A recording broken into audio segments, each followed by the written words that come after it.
Assalamualaikum warahmatullahi wabarakatuh. Hai teman-teman semuanya, perkenalkan kami dari kelompok Einstein atas nama Tugirit, Bella Ananda, Anissa Nur Azizah dari Magister Pendidikan Fisika Universitas Negeri Yogyakarta. Kami di sini akan menjelaskan tentang sejarah lahirnya fisika kuantum. Fisika kuantum dimulai pada tahun 1600 ketika alam melemparkan suatu pertanyaan permasalahan tentang sifat cahaya. Apakah cahaya itu gelombang atau cahaya itu partikel, yang mana para ilmuwan tidak dapat menjelaskannya.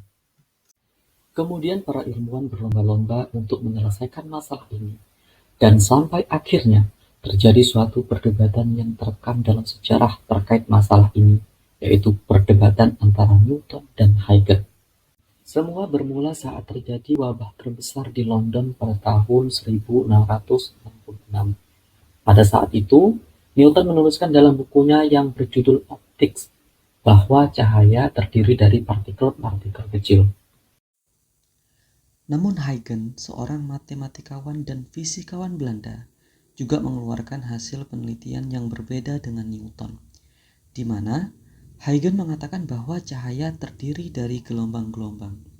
Jadi ingat ya, Newton bilang kalau cahaya adalah partikel, sedangkan Huygens bilang kalau cahaya adalah gelombang. Atas segala pertimbangan yang ada pada masa itu, perdebatan sengit ini dimenangkan oleh Newton yang mengatakan kalau cahaya adalah partikel. Kemudian pada tahun 1801, Thomas Young melakukan eksperimen dengan menembakkan cahaya melalui suatu celah yang sangat sempit. Eksperimen ini disebut sebagai eksperimen celah ganda. Eksperimen ini memberikan konsep tentang konstruksi dan destruksi gelombang yang biasa kita kenal dengan interferensi gelombang. Hasil eksperimen ini menunjukkan bahwa cahaya memiliki sifat gelombang. Alhasil, eksperimen ini menggugurkan kemenangan Newton terhadap Huygens yang berarti cahaya adalah gelombang. Jadi ya, perdebatan cahaya sebagai gelombang dan cahaya sebagai partikel itu masih rancu dan masih terus menjadi perdebatan selama 100 tahun lebih. Kemudian pada tahun 1859,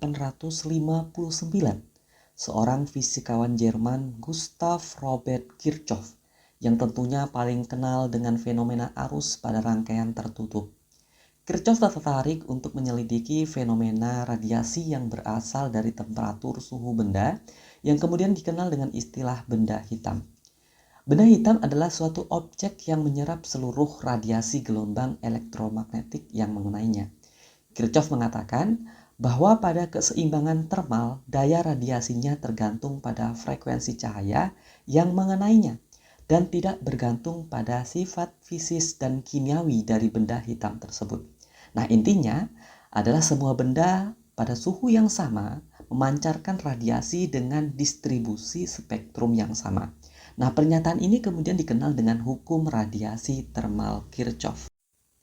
Dalam beberapa waktu yang cukup lama, tidak ada fisikawan yang membantah tentang hasil eksperimen Kirchhoff tentang benda hitam. Sampai akhirnya, pada tahun 1879, fisikawan Austria Joseph Stefan melakukan eksperimen juga, tetapi hasilnya kurang memuaskan.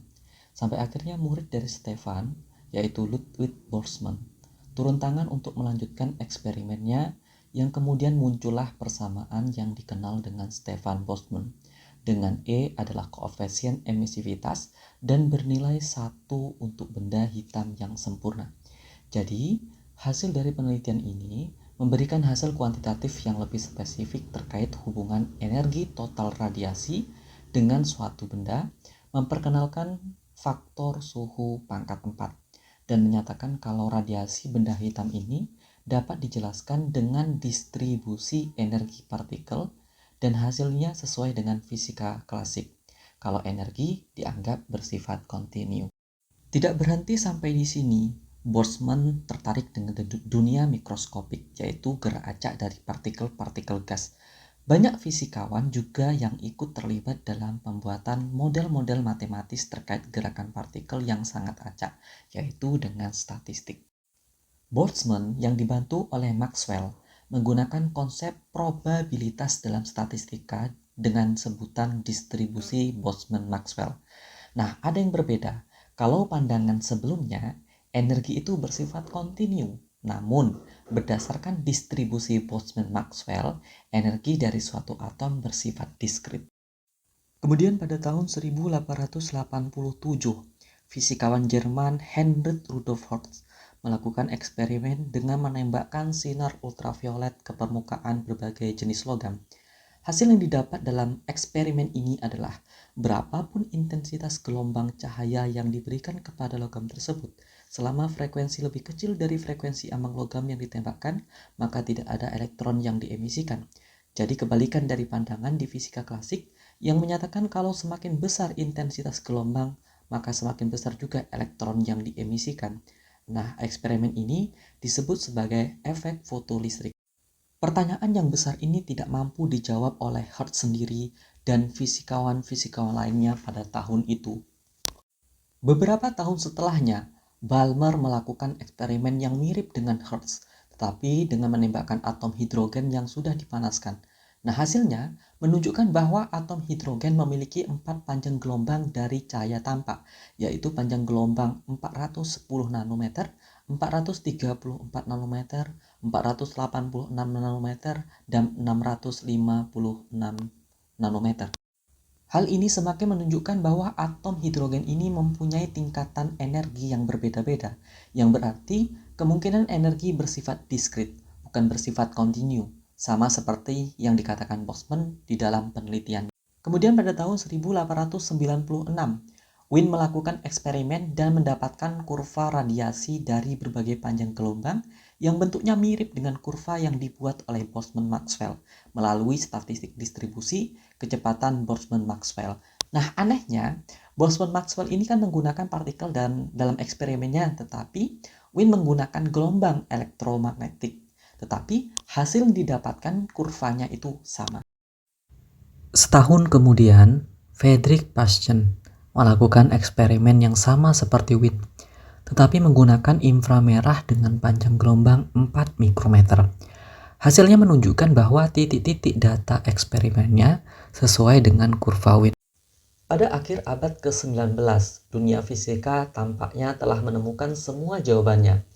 Teori Newton menjelaskan gerak, hukum Maxwell menjelaskan cahaya, dan termodinamika menjelaskan panas. Tapi ada satu teka-teki yang belum bisa dipecahkan, yaitu radiasi benda hitam. Fisikawan mencoba merumuskan teori untuk menjelaskan bagaimana cahaya dipancarkan oleh benda panas. Wilhelm Wien berhasil membuat rumus yang cocok di frekuensi tinggi, dan Rayleigh-Jean cocok di frekuensi rendah. Tapi, ketika diuji lebih lanjut, kedua rumus ini gagal. Nah, disinilah peran Otto Richard Lamar dan rekannya Ernst Springsheim menjadi sangat penting. Di laboratorium Kaiser Wilhelm Institut di Jerman, sekitar tahun 1899 hingga 1900, mereka melakukan eksperimen super teliti tentang radiasi benda hitam. Mereka menggunakan rongga logam berpemanas dengan lubang kecil sebagai pemancar semacam oven cahaya untuk menciptakan kondisi ideal benda hitam. Dengan alat-alat optik canggih dan teknik pengukuran presisi, mereka mengukur intensitas radiasi pada berbagai panjang gelombang dan suhu. Hasilnya, mereka menemukan bahwa tidak ada teori klasik yang bisa menjelaskan seluruh data. Rumus Wien hanya cocok di frekuensi tinggi, sedangkan Rayleigh-Jean hanya cocok di frekuensi rendah. Tapi di antara keduanya, selalu ada kesalahan. Data-data akurat inilah yang akhirnya mendorong Max Planck mencari solusi baru. Dan untuk menyesuaikan rumus dengan data eksperimen Romer, Planck membuat langkah yang radikal. Ia mengusulkan bahwa energi tidak dipancarkan secara terus-menerus, tapi dalam paket-paket kecil yang disebut kuanta. Tanpa eksperimen Romer dan Springsheim, Planck mungkin tidak akan pernah membuat lompatan pemikiran ini. Maka, meskipun nama mereka jarang disebut, eksperimen mereka adalah pemicu tak terlihat dari lahirnya fisika kuantum, sebuah revolusi ilmiah yang mengubah segalanya. Dari laboratorium kecil mereka, lahir salah satu babak paling monumental dalam sejarah sains. Nah, yang kita bicarakan tadi adalah sejarah lahirnya fisika kuantum dari tahun 1800 sampai 1900. 5 tahun kemudian, pada tahun 1905, fisikawan muda bernama Albert Einstein mengambil ide Planck dan membawanya lebih jauh. Dalam makalah terkenalnya, ia menjelaskan fenomena efek fotolistrik, bagaimana cahaya dapat membebaskan elektron dari permukaan logam. Penjelasan Einstein sangat radikal. Ia mengatakan bahwa cahaya terdiri dari paket-paket energi yang disebut foton. Artinya, cahaya bukan hanya gelombang, tetapi juga partikel. Ini adalah konsep dualisme gelombang partikel dan sekaligus memperkuat gagasan bahwa energi itu terkuantisasi. Kemudian pada tahun 1909 hingga 1911, Robert Millikan melakukan eksperimen tetesan minyak yang terkenal. Ia berhasil mengukur muatan dasar elektron dengan akurasi tinggi. Tapi lebih dari itu, pada tahun 1914, ia juga melakukan eksperimen efek fotolistrik yang secara tidak langsung mendukung teori kuanta cahaya Einstein. Meski awalnya skeptis, Millikan akhirnya mengakui bahwa konsep foton benar-benar terjadi di alam. Tahun 1913, Niels Bohr membuat terobosan besar dengan model atom Bohr. Ia menggabungkan model Rutherford dengan gagasan kuanta Planck dan mengusulkan 3 postulat penting. Yang pertama, elektron hanya berada di orbit tertentu dengan energi tertentu. Kedua, saat berpindah antar orbit, elektron memancarkan atau menyerap kuanta energi. Ketiga, momentum sudut elektron dalam orbit harus merupakan kelipatan dari H/2π. Nah, model ini berhasil menjelaskan spektrum garis atom hidrogen dan menjadi fondasi bagi pemahaman struktur atom. Pada tahun 1923, Louis de Broglie mengajukan pertanyaan berani. Jika cahaya bisa bersifat partikel, mengapa partikel tidak bisa bersifat gelombang? Ia mengusulkan bahwa semua partikel materi memiliki panjang gelombang dengan rumus lambda sama dengan H/P. Gagasan ini menciptakan konsep gelombang materi yang nantinya dibuktikan melalui eksperimen difraksi elektron. Dunia kuantum kini bukan hanya tentang cahaya, tetapi juga tentang materi yang berperilaku seperti gelombang. Di tahun 1927, Werner Heisenberg memperkenalkan prinsip yang mengguncang pemahaman klasik. Kita tidak dapat mengetahui posisi dan momentum suatu partikel secara bersamaan dengan presisi sempurna. Prinsip ini menyatakan delta X kali delta P lebih besar daripada H/4π. Ini bukan karena keterbatasan alat ukur, melainkan sifat alamiah dari realitas kuantum itu sendiri. Konsep deterministik Newton digantikan oleh dunia probabilistik, di mana kepastian tidak lagi menjadi dasar ilmu. 1 abad setelah eksperimen cahaya ganda Young, eksperimen ini dilakukan ulang tapi dengan partikel atom. Hasilnya mengejutkan, atom pun menunjukkan pola interferensi seperti gelombang. Bahkan ketika ditembakkan satu persatu, pola gelombang tetap terbentuk seiring waktu, seolah setiap atom berinteraksi dengan dirinya sendiri. Namun saat kita mencoba mengamati jalur yang dilewati atom, pola gelombang menghilang dan berubah menjadi pola partikel. Ini adalah bukti kuat dari prinsip kuantum, yaitu realitas bergantung pada pengamatan. Eksperimen celah ganda dengan atom menegaskan atom bisa berperilaku seperti gelombang. Pengamatan mempengaruhi kenyataan. Inilah puncak dari revolusi pemikiran kuantum. Dunia tidak seperti yang kita bayangkan.